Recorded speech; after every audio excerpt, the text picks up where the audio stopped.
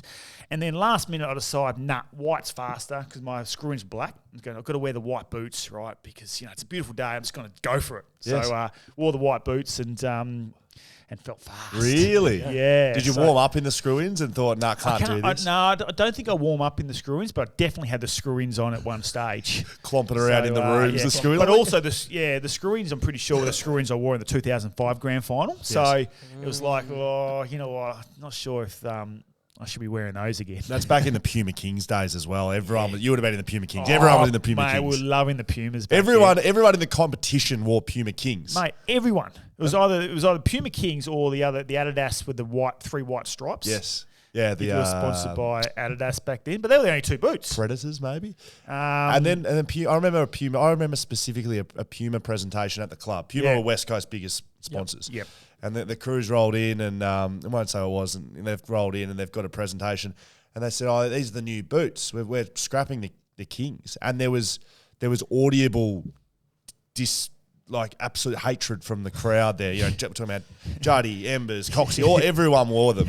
And they rolled out these Spider-Men. They had Spider-Men webs over. They were soccer boots. Yeah. And the boys spat it. And could have been the end of the dynasty at West Coast right there. Mate, could have been, you reckon? Blame the boots, you reckon? Oh, I don't know, maybe. So 2006, though, I do have a question to ask about this.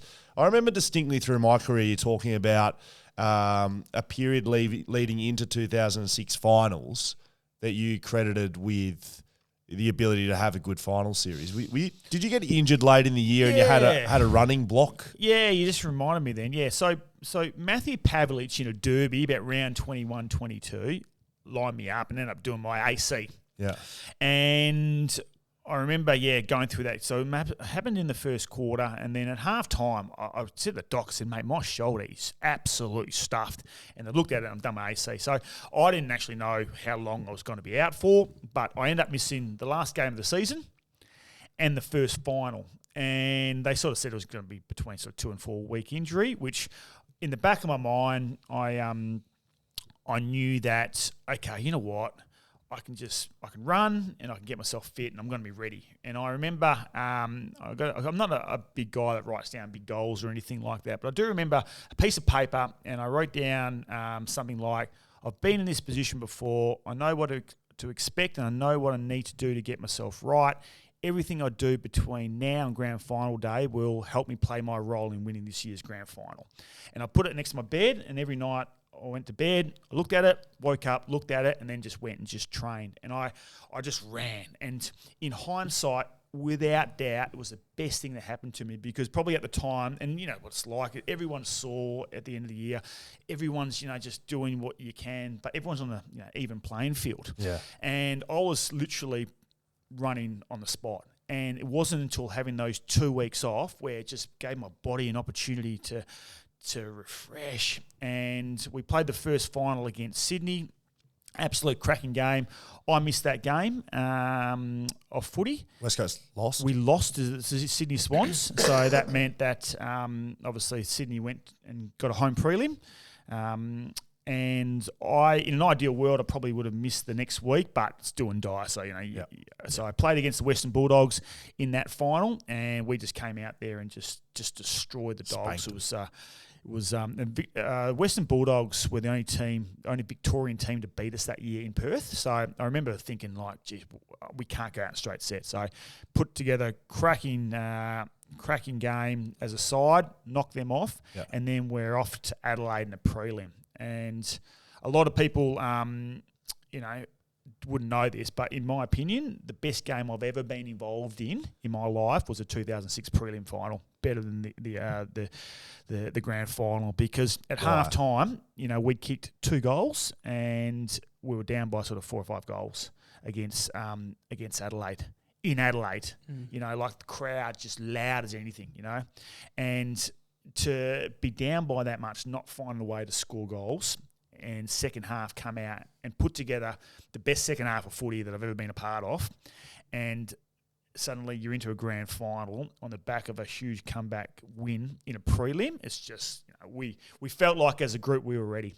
and we were ready to make amends from what happened the year before. Winning is more exciting in a prelim than a grand final. Grand final's almost relief, especially after you've lost one the year before. Is that how you describe it? Like, is it a different feeling of? Yeah, it is, because I mean, I remember being on that plane flying back from Adelaide, thinking, you know what? Wow, we've given ourselves another shot at playing in a grand final again, and it was like it was, how good is this? We're not going to let this one slip.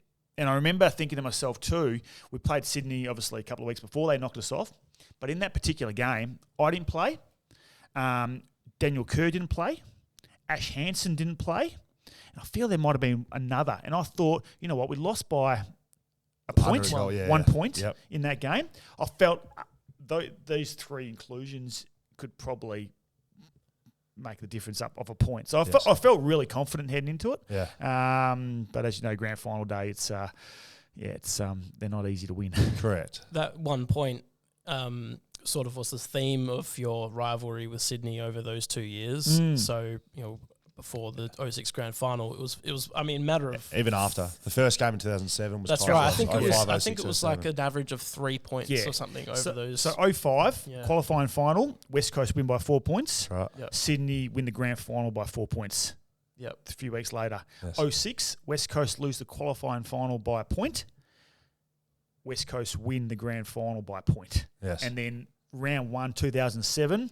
West Coast win by 3 points. Daniel Kerr runs down Mark McVeigh, I think, Jared McVeigh, sorry, in an attack, and we win the game. Yeah. So did you have like this, I don't know, was that like a circled game on the calendar for you guys? You know what, it was just a team that we had such a great history with, enormous amount of respect with, and we just knew, and they knew us as well, that no matter what stage the game was, this game was going down to the wire, and we just had such incredible contests with that side. And I know that we don't see the Sydney players that much, but grand final week when we're over in Melbourne and a few of those guys are over there, we catch up, and it's almost like catching up with your own teammates. Really, we have such great banter and fun with it, and they're all really good guys to be able to have a beer with and reflect on that great rivalry that we did have with them. 2006, you win the Norm Smith Medal. Yep. Is that the best game of AFL you've ever played, or is it? It was. As a kid, you want to play well in the big games, Scully. You know that. And I felt I had a really good, good prelim. I felt like even in the Western Bulldogs game, I played well. So I was going back to that point where I felt fresh, running, just running. And when you feel fit and you feel like you can get to contests, obviously you got more chance of having an impact when you get there. So I felt confident heading into that grand final because my body was good and had a really good game. I mean, my numbers. I had plenty of games where my numbers were more than 26 and 2. Like 26 and 2 sounds. It's a good game, but probably the importance of the game and having some big moments myself in that particular game was something that I reflect and definitely really proud of. And as you know, the person generally speaking that wins a Norm Smith medal is a premiership player at the end of it. So very very grateful. But I have said this a few times before. Like 05, we had so many passengers in that particular game, and so many guys that weren't up to the level which we know they're capable of, and I was one of those guys. But 2006, mate, every single player that was out there just did what they had to do for the team, and Darren Glass is an example that I use so many times. So in 06, Barry Hall, I'm pretty sure won the Coleman, kicked maybe 70-plus goals, kicked 5 goals in the prelim against the Fremantle Dockers. We knew as a side that we had to shut Barry Hall down. Now, grand final day, Darren Glass goes to Barry Hall. Darren Glass keeps Barry Hall goalless, and we win by 1 point. So, you talk about a guy that deserved the Norm Smith medal just as much as anyone. So, and there was plenty of stories like that on GF Day. Yep, agree. With that Norm Smith, one of the things of your career that always comes to mind, amongst many good things, was your speech and that you had no voice. Yeah. Like, It's actually like I can hear it still, like because it was just so like you don't expect that from someone. What was the situation there? Yeah, so again, it's like listening to you guys. Like this is all stuff that I've just totally forgotten about. But when you speak about it now, you go, yeah, I remember that now. So I got, I think what happened was I got hit maybe around 17, 18 in my throat. And it's just sort of got worse and worse. And then I ended up, by the final series, I just couldn't speak. Like nothing could come out. And I ended up going to the doctors. No one knew what was wrong. Finally got diagnosed with a paralysed vocal cord. So basically just lost my voice and couldn't chat. And so Chad Fletcher was one of the best at being able to clap around the contest. Like he just clap. And every time you heard the clap, you're just feeding the ball. So he was trying to teach me how to clap, during the final series, so I could get the footy. So I'd be at the contest in my little wing spot, and I was like doing the Chad Fletcher clap. So at least I got a couple of little sheepies off him because he knew what was going on. But why is this guy clapping? Yeah, so I was doing a lot of clapping around the contest and trying to play and not use your voice. It's actually really difficult and really challenging to be able to do it. So started to come a little bit back grand final week. And grand final day was probably, you heard me in my speech, it was still horrible, but that was probably the best it'd been for a month. Wow. And then, as you can imagine, the celebrations after that, I lost it for another 2 months after that. Yeah, I was going to say, it sounded like you got on the beers early, but you had paralysed vocal cord, sorted them out after that. Okay, so you win the 2006 grand final, premiership player, Norm Smith medalist. Can I just, before you go past that, what happens after the game? Do they tell you in advance that you've won, or did you already know? Or no, I did get told. Someone came up to me and said, "Oh, listen, you've just won the Norm Smith medal, and just get ready. You'll be getting called up in about a minute's time." So. The euphoria of what has happened and the relief and, to be honest with you, the thought of winning a Norm Smith medal in that moment, it's not something you think about. Like it is just pure excitement with your teammates, with club officials, with everyone. It's just, it's so... it's euphoric. Euphoric, that's probably a good word for it. It's just, you're in another world. You're in this bubble, and it's just you just feel like, is this real? Is this really happening? Like it's and so, and then suddenly, your name gets called out to go up there and receive your Norm Smith. Just seems like because it's just like such a big announcement to then just hear it from one person. Hey, by the way, you've just it's just an odd environment. It seems like the normal thing to do would be to hear it for the first time when it's announced and you get that excitement, but just on, hey, just quickly letting you know. Just quickly, So I think they try to maybe give you the heads up, so you are going up there to maybe plan a few words so you don't make an absolute goose of yourself in front of 100,000 people at the stadium and millions viewing it. You presented the 2021 Norm Smith. Yeah. With some interesting times up on the podium up there. What was that like? Did it make you think about 2006? Yeah. That was so cool. Again, to be a part of last year's grand final here in Perth, never going to see it ever again. Yeah. In a really, really small way, was something that was just absolute honoured to do. So it was great. I was calling the game for Triple M, so I didn't really get to sort of any chance, enjoy the game. You didn't vote on it, did you? Didn't vote on the game. Yeah. No, didn't vote on the game. I did get told when I was sort of walking out that Christian Petrarch had won. I think it was pretty evident that he'd won. He was absolute star in that particular day. So Woosha was involved with you as well? Woosh, yeah. So Woosh gave the coach's medal, gave the Jock McHale medal. So he gave that to Simon Goodwin. Would have been nice to hear Simon speak. Would have been nice, yes. No, that's right. So Baz just Baz had a Baz moment. But were you meant to speak? Were you meant to present it? Listen, they changed that a few years ago where the Norm Smith medal gets called out by the presenter. So there was two things about it. I prepared myself just in case Baz said, mate, get up and say it. So I prepared myself for it, which I would have completely stuffed up anyway. But thank goodness Basil jumped in and did it. And, to be able to award it to Christian Petrarca, another guy that joins the Norm Smith Club, it was something that was really cool. Is that a thing? Is that other than a philosophical thing? You boys catch up every year? There's a luncheon. It's called a Norm Smith luncheon they do in Melbourne every year, and it's run by a guy over there, and it's a pretty cool function. Have you been to it? I've been to it a couple of times as a guest speaker. So they do it really, really well, and it's a bit of fun. I mean, it's just, sort of 200 people there just having a good time.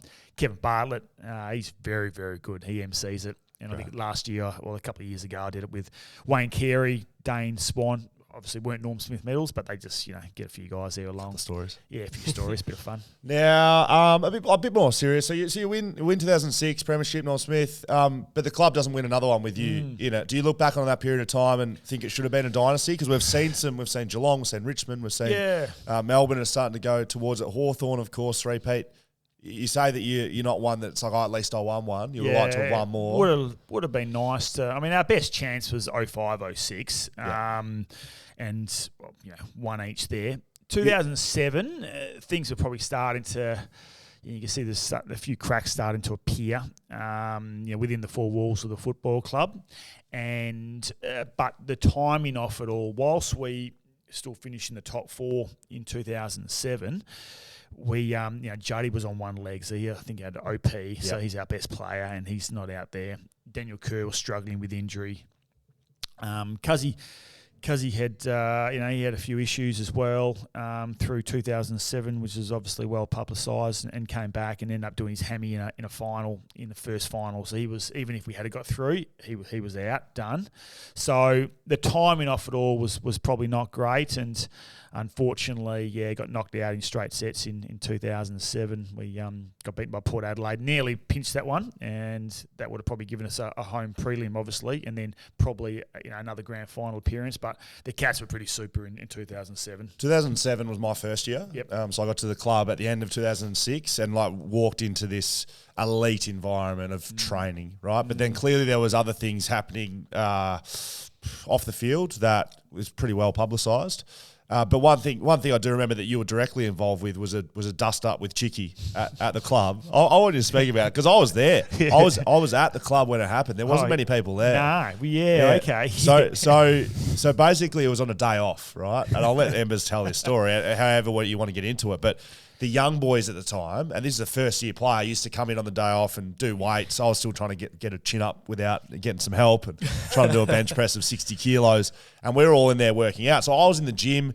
I think James Thompson was in the change rooms. There was one of the boys was in the change rooms when a couple of premiership players effectively, what went on? Because I just remember being an absolute shit show at the club. It was like, this has just happened. What is going on? Mate, they were talking about Stephen May and Jake Melksham the other day, and I said, what bloody idiots would fight their own teammates? I said, didn't you get to fight with one of your teammates? Yeah.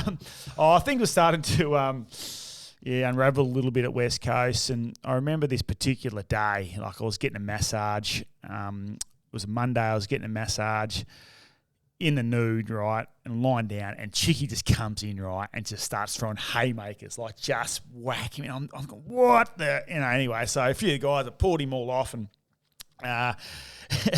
and then I nothing sort of happened at the time. I just, said, mate, you're an idiot, etc.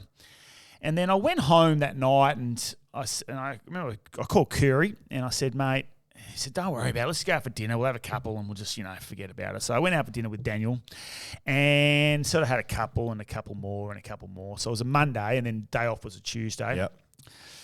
And anyway, after about 10 o'clock, I just lost it. I said, no, that's it. No, let's find him. Let's belt him now. So I ended up calling Chicky about 10 o'clock on the Monday night. Hindsight, of course, I shouldn't have done this. And I give him a really... After some beers. After a few red wines, some explicits, and basically, in a nutshell, just told him, you're gutless, you're weak, I want to do it properly, let's put the gloves on, put the mouth guard in, and we will meet tomorrow morning and we'll just box on properly. You want to do, So anyway, went to his message bank. He never picked up, but I did say 7 a.m. sharp. At the club. At the club. Following morning, right? So anyway, went to sleep. Both men of your word, clearly. Went to sleep. Woke up the next day. Realised, that's right. I've left a message on Chicky's phone. The least I can do is rock up there. So I rock up there. And apologise, or are you ready to fight? No, fight. Please. So anyway, I rocked up there at 7 a.m. in the morning, maybe at 5:02, looked around, no chickie. Said, okay, that's all good. So I went and jumped in the spa, do a recovery, like the professional guy that enters this, Anyway. Sweat out the warrant. As I'm walking back into the change rooms, next thing I see chickie come storming in, right? 7 a.m. in the morning, no one around. I'm going, okay. Anyway, chickies come in. We're in our sort of our change rooms. Locker rooms, right? And then before you knew it, mate, it is on. Like, me and Chicky are just throwing them, like, just completely just. And then it's pretty vague after that, but I remember then suddenly it was UFC and we're going into lockers and was just going bouncing around and was just highly don't recommend fighting your teammate. But and then somehow, obviously, were you pulling me off? Pete Worsfold was in there. Pete Worsfold, so John came Worsfold's his brother. Yeah, pulled us off. And then that was basically it. So you never got the boxing gloves on? No, we didn't have time to get mouth guard in. It was bare knuckles, it was horrible. And then anyway, we sort of chatted because like everyone goes, well, why'd you do it? Why'd you fight? And it was there's obviously a lot of stuff sort of going on at the time, with cars, etc. But there was no real hard feelings between Chicky and I. I was going to ask that. It wasn't anything that was ongoing. It was it was just something that happened. A bit of spur of the moment.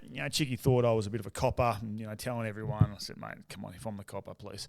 But anyway, and both strong personalities at the time as well. Yeah. Again, wouldn't back down from egos in football clubs, etc., and all that sort of stuff. So how'd you get over it? Because I reckon you did, right? Yeah, well, Woosha. So we sat down together, we chatted, and then Woosha got us up in front of the group, and we both got up and we apologised to the group. Said, listen, this is not something that's going to derail the footy club or anything like that. We've apologised and.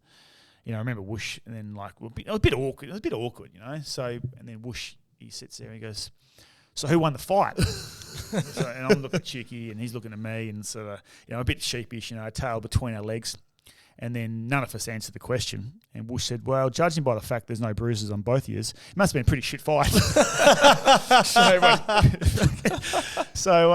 It made a bit of a light out of a situation that I do regret that it happened. Yeah, no doubt. But you live and you learn, don't you? Yeah, that's and right. you'd be looking at being in the media now. You'd see things that happen, and given you've been through similar things, or you would look back and regret it. But I mean, it happens. It happens a lot in football clubs. There's always things going on between players. You're not always best mates, but the one thing is you do respect your teammates. And Daniel Chick and I. Whilst we're not best friends or anything like that, and I haven't seen Chicky for a while, we're premiership teammates, and we're always going to have something, that we hold together really closely, and the role that he played for us. So I spoke about being a really young team, West Coast. He was that strong physical presence that we needed, and again, he was so tough, across half back for us, and we all talk about the smother he did in that grand final as well. I remember 2007. I went into the back line, right? Played my first game. I got Darren Glass. I got Adam Hunters down there. Even Brett Jones at the time. These are men. And Daniel Chick was down there. Anyway, so I'm down there. We're up by 10 goals against the Bulldogs, and some Bulldogs guy was lipping off, and I just remember Chicky and it left an imprint on me for my career. Like, you always look after your young bloke. Someone bumped me off the ball or just tackled me normally, and I just remember Chicky like a steam train, like huffing and puffing, grabbing this bloke. Don't you ever touch my young bloke like that again. Threw him into the stands type thing. Like, he was the... he wasn't an enforcer, but he was just like... He was a man. It was... He used to bounce his... He used to do his squats, bouncing his ass off the floor. Strongest quaddies in the world. He was a good man, Chicky. Did he have half a finger? Yeah, he lost a finger, didn't he? He cut his finger off because it was either get surgery and miss games or cut your finger off. So he just cut his finger off. Yeah. That probably sums up Chicky. Yeah. Now, I know we're going a little bit over time here. I want to get a couple more questions in before we get to social media. 2010, the club wins the spoon. Yep. So right now, West Coast in a pretty bad way. They very quickly turned that around to 2011, where they made a prelim. Yeah. And you're a big part of that. So can you talk through the disappointment of the spoon and that sort of thing, but more specifically how the club actually turned it around? So, and I feel for the guys at the moment with what they're going through, but it's, it's not forever, and you can turn it around really quickly by just believing in the direction that you want to go as a footy club. And we were really focused. Whilst in 2010, we probably had a few of the senior players that might have been still still capable of playing better, but for whatever reason, might have been injured or just weren't at our best. And the young kids were maybe 1 or 2 years away, but we still had belief in these kids. Like Scully coming through, but you can't you expect the young kids are going to step up immediately. So it wasn't a great year in 2010. We certainly a lot of the old players were like they're done, they're finished. And I remember we tried something. Yes, I was hoping you'd talk about this. Yeah, for the senior players, which had never been done before. And I can assure you it was the envy of every football club when they found out the pre-season that the old boys had. But Warren Cofered, our fitness coach, who's still at West Coast, right? This is what probably made him, actually, to be honest with you. So we decided to get together as the old guys and say, okay, you know what, we just... Because the months November, December are really difficult, challenging months, pre-season. They're hard, right? There's so much going on. So we basically train by ourselves away from the main group. So we would meet down at McGillivray and, there's sort of maybe half a dozen of us, and we do our running sessions together in the morning, all right? And then we kick the footy, and then we go and do weights, but we do that away from the club. And then we're done. There was no meetings, and we just got ourselves really fit, but most importantly, mentally really fresh. And I guess West Coast were in a position where we could probably try a couple of things. We couldn't get any worse and then win the wooden spoon. Yes. So, and then the following year we came out, and all the senior players just ended up having incredible years. We all played really, really well. You were best on ground first 2 rounds of that season, 2011. I was just like, how good's this, And so... I didn't see you till February that year. These blokes didn't see anyone over the age of 22 for 4 months. Thank fuck, we're getting sick of you as well. Mate, if you had been there, I would have been calling you Darren. You know what I mean? So I hadn't seen these guys for so long. So, ended up turning around and had a fantastic year in 2011. Obviously played in a prelim, got beaten by Geelong pretty badly in the end. So, but, thank goodness, if you lose a prelim, you want to make sure that team beats you, goes on to win the grand final. So probably made it a bit better when they knocked off the Pies. Yeah, very good. Couple more for you. What about post-footy? So you retire in 2013. Yep. Towards your back end of your career, you probably understand where a couple of the older boys are now at West Coast. Yeah. 1 year deals. Yep. Not hanging on, but you're sort of signing them at the end of the year, and then you retire at the end of 2013. What's post-footy Ember's been like? How's that transition been for you? Yeah, it's always it's a tough transition, and you prepare for it as best you can. But the West Coast were my second family. I walked in there as a 17-year-old and left, I think, at 32. So I spent almost half my life at the West Coast Eagles. And so suddenly when, you're not within the 4 walls of the football club and, your identity is an AFL footballer, what's next? So it probably took me a few years to be able to find my feet. Went into the property game, worked with a great mate of mine, and that was really, really good. But, I've gone from being a so-called expert in one field to a novice in another, and so you're sort of learning and you're trying to find your feet. You're running a restaurant in there somewhere, running a restaurant as well. So I was just, I was wearing a few different hats just to sort of get a feel for what I wanted to do. So, spent 3 or 4 years doing that. Probably didn't really absolutely love it. Just wasn't, for me, but. I kept my media work up and did a little bit with Mix 94.5, calling a bit of the footy, special comments. So in recent times, I've with Triple M now, with the Rush Hour show that I do with Michelle off an afternoon. That's heaps of fun. Love that. Did that with Lockie Reed last year and then worked for Catalanos as well in the seafood game. A good mate of mine, Andrew, who's in the family business, which is his. He's a good Trinity mate of mine, and we've always stayed really close. So got a seafood sponsor opening actually on BackChat at the moment. There you go. If you're maybe a representative down there, mate, or are you taking all the sponsorship money right now? Mate, ambassador. One thing's for sure, it's nice not to pay for seafood. Yeah, very good. Catalanos do it the best down there. There you go. Nice little shout Thanks, out. Mate, very good. Looking forward to the ongoing relationship with BackChat podcast. Your mate Masto was in there the other day. Oh, correct. Forgot his wallet. Nick Nat's always in there. It's just the only time you ever hear from Nick Nat is, Bruss, got any more seafood for us? Yeah, come in, mate. You know where we are. That's very good. You worked with Dennis Cometti in that period as well. Was that like his greatest to ever done it? Nah, feel very privileged to have shared the box with Dennis Cometti for probably 4 or 5 years. He was, it's the greatest commentator of all time, and loved my time with him just to see how diligent he was and how professional he was, and learnt so much. And would often catch up with Dennis for a coffee and just chew the fat with him and pick his brain, because he's certainly someone that I've always looked up to and admired deeply. You're play-by-playing now, aren't you? Are you up-and-coming Dennis Cometti? No. I've done a bit of practicing play-by-play. It's something that hard gig. I have thought about doing, but you know what? I've also been told just stay in your own space here as well. Stay in your own lane, because I used to think, I could do what Dennis does one day when he retires, and then I go in there and listen to Dennis, and at the end of the game I walk away going, no. Pull the pin on that one, Embers. Because I think one thing would be player names, knowing them all. I want to give you 3 names, right? Yeah. I want to tell you to tell me what they mean to you. Andrew Walker, Jeremy Howe, Ashley Sampi. What do those 3 players have in common? Those 3 guys, I have made it on their football cards as a stepladder. You've had some all-time hangers taken on you. And what's the reason for that? Because I'm always doing the team thing, coming back with a fly to the football, helping out my teammates, all right? Then you never see Dean Cox being in Mark of the Year, because he actually doesn't go back and help his teammates out. So Andrew Walker, I believe he's... in his first ever game. Yeah.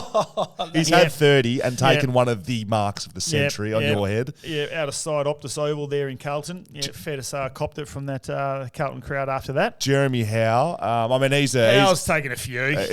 You're just one of many on him. Yeah. But he was early in his career. I remember that game, played in that one. He was out in a forward flank somewhere and he just sat in your head out of nowhere, didn't he? Yeah, well, whatever. But then everyone, all West Coast fans will remember is Ashley Sampi. I mean, Did you get a piece of that car? Yeah, I should do. The Ashley Sampi mark was on your bald head, mate, I might say. You shaved head. I remember, because I'm the only bloke in the stadium that didn't see it, right? But everyone's cheering. I've turned around the umpire and I've sprayed him. I said, because if you have a look at it, Adam Uze's pushed me right in the middle of the back. I said, any danger with a free kick? And he goes, trust me, mate, if I had given you a free kick, you'd be the most hated person in the country right now. I said, why is that? So we'll have a look at the big screen. I looked up and going, oh yeah, thank goodness he didn't pay the free kick to me. But it was an absolute crack. I reckon it's probably the best mark that I've seen. Because you actually, he was already on his way up, and then you sort of come in and you give him like an extra little bounce. That's the reason why I deserve part of the card. You're strong. I was strong. Again, coming back with a fly to the footy. Yes, don't worry. Launched him into it. So, yeah. Liam Ryan's taken some on my head, and it feels good when you're underneath like that. A bit of scaffolding, nice and strong, sturdy. We always talk about playing your role for the team. Yeah, correct. Last one. Going to be a dad again, mate. Yes. You got 3 kids already and another one on the way. Mate, we're starting to look at Toyota Taragos and Kia Carnivals at the moment. Big sliding doors, 1, 2, 3, 4. Get them all in. So, God help me. Cooking with Embers. Very exciting. We're looking forward to it. Got a little girl on the way in August, so not too far away. And my wife Katie is going to be a super mum. As of just being through the younger years of baby, Dan and I, a couple of kids each, all the best with that, mate. Have you forgotten everything that you? Yeah, absolutely. I didn't know mate? Too much from the beginning anyway, but I'm sure I'll make it work. Now, this is the last little segment we do here at Social Media. I know you know all about this. Social Media. You like that? You like that? You can take that for the drive show if you like. Social Media. A little bit like Cooking with Embers. Just a beautiful play on words. Yes, okay. So it's where the people send in their questions for you. You've heard it all from Darren and I. Now, this is from the people, for the people. Now, I've got to start with this one, and I'll be really intrigued to see how your memory is. Lotus11 asks. Embers, do you still know all the words to the Eagles rap? I'd like to add on to that. Is that one of the more embarrassing moments of your entire life? I would have to say. Because I've just watched the whole thing. I don't believe that I got enough credit for the masterpiece that I put together. And for those people that don't know what I'm talking about, just go and Google Embers' rap. It is absolute masterclass. I sat down one day on a couple of drinks and I started writing out a few bits and pieces, and it started small. It ended up just being like... It's a 4.5 minute song. It is. Keeps going. Every single club that wins a grand final from now on should be able to put something together.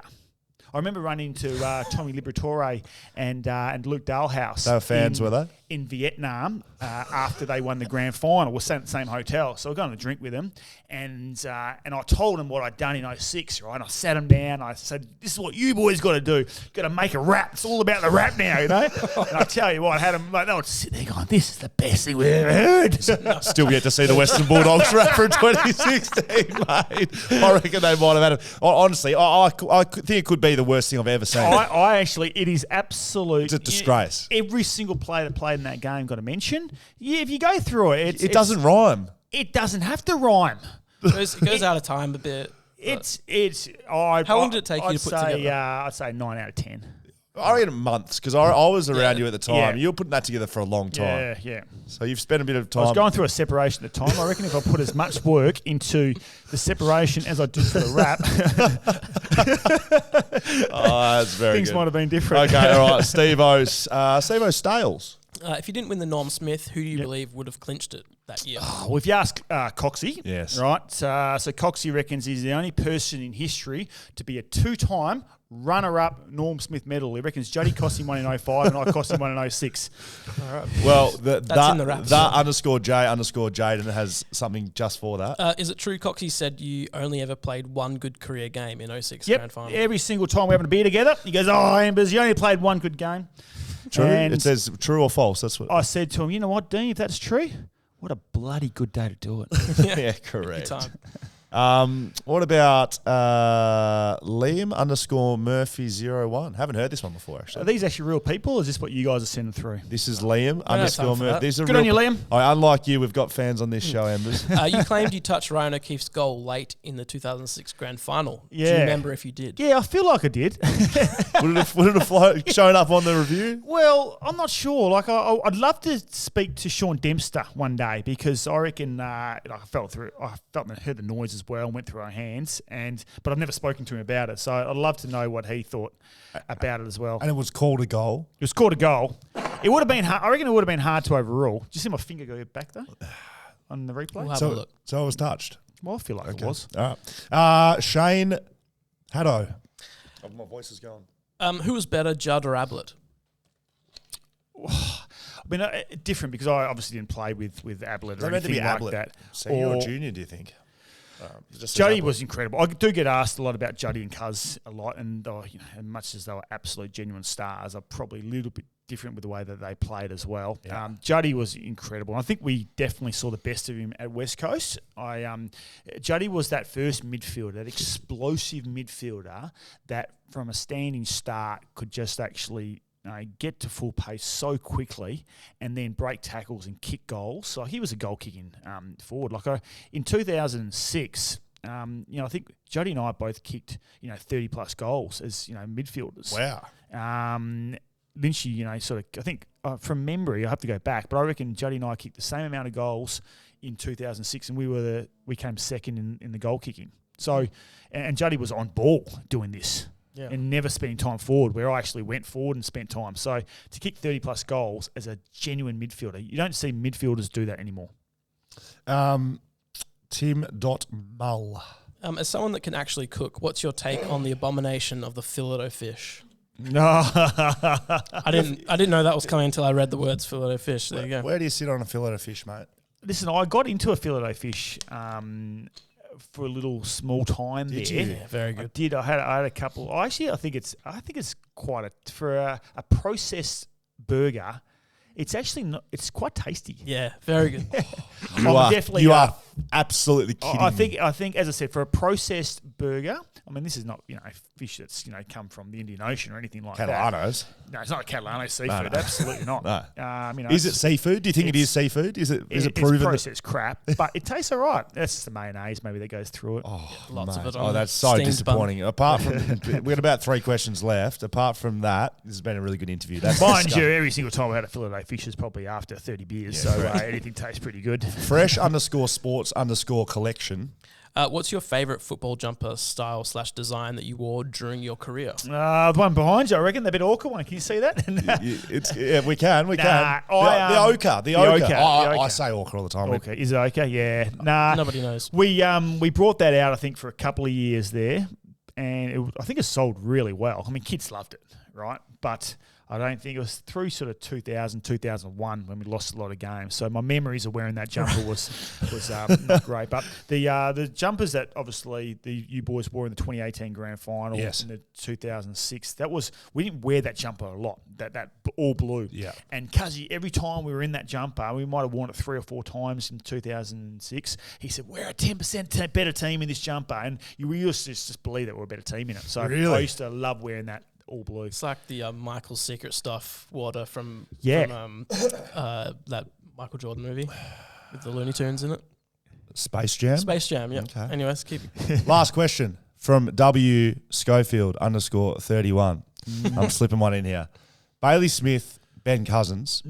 Now, no parallels between what's going on, but do you see likeness in the fact that Cuzzy at the time, biggest name in football, Bailey Smith would be very similar to that right now? Do you see likeness in situation at all? No, I do. I definitely do. And I think when Ben came to West Coast, he was still obviously, still part of that 92, 94 era, but he was the genuine superstar. Like, he was good looking, father, son, and first year won the Rising Star. So he was a star from the beginning, and he was just so marketable as well. Everyone just loved him.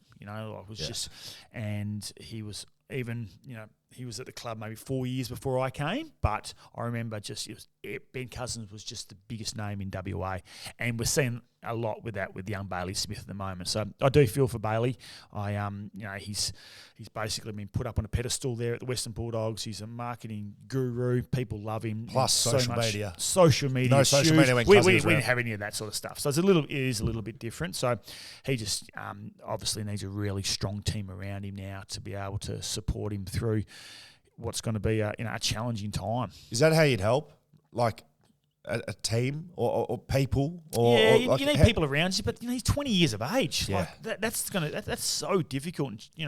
At 20 years of age, I would have no idea. You said you're almost getting delisted, well, right? That's what I mean. Yeah, exactly. So, for him to be able to be the star player that he is, to be able to manage the social media expectations, the hype.